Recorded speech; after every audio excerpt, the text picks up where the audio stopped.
Puspusan pa rin po ang paghahanap sa dalawang senior citizen na natabunan sa gumuhong landfill sa barangay New Carmen sa Davao City. At live mula sa Davao City may Express report si Bril Montalvo. Bril, ano ba ang update sa paghahanap dyan?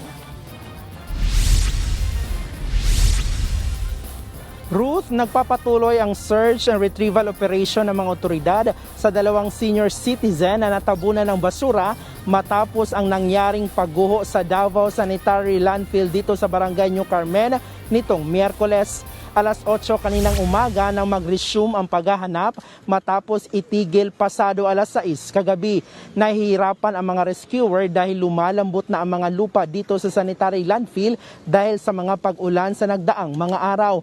May panganib din na baka maulit pa ang pagguho dito sa lugar. Pansamantala naman munang ipinatitigil ang pagtatapon ng mga nakolektang basura dito sa landfill habang nagpapatuloy ang operasyon. Ayon naman sa Department of Environment and Natural Resources, posibleng suspindihin ang operasyon ng landfill dahil sa insidente. Katunayan, Enero pa nitong taon minomonitor ng DENR Environmental Management Bureau ang nasabing landfill. Naisyuhan na ito ng notice of violation nitong Marso dahil sa kakulangan ng discharge permit at saktong wastewater treatment. Halos puno na rin itong landfill na halos magdadalawang dekada na ang operasyon.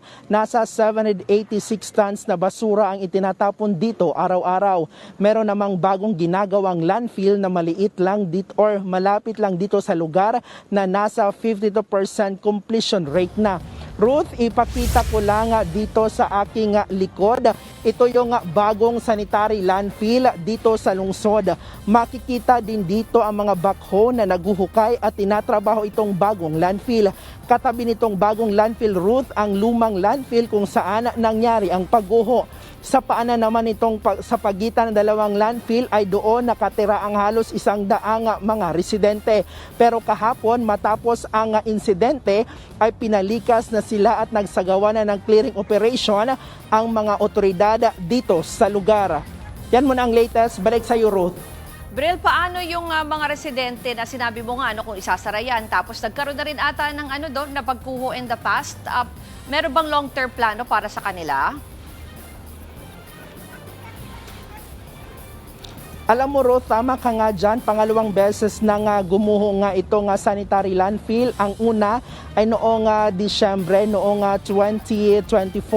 At pangalawa nga noong Miyerkules. Noong December 2024 ay swerteng wala nga nasaktan, Ruth. Ang mga residente na halos 100 pamilya ay nasa evacuation center ngayon ng barangay na Natili at may relocation na site naman na inihanda. Ito ngang lokal na pamahalaan ng Davao City para sa mga apektadong residente. Ruth. Yan po ang Express Report ni Bril Montalvo.